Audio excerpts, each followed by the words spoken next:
In this video, I will demonstrate how to use the Quick Analysis tool to create a sum.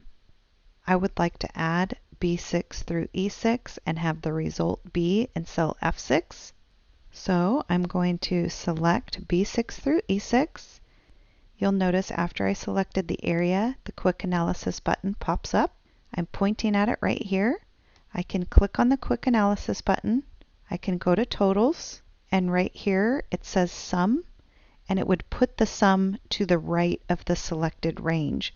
You'll notice this one would want to put the sum underneath the selected range. So I want this one right here, and when I select it, you'll notice that the formula is displayed in the formula bar. I can double click on the cell, which will then also show what cells are used to create this formula. There is one other thing I want you to observe about using the Quick Analysis tool.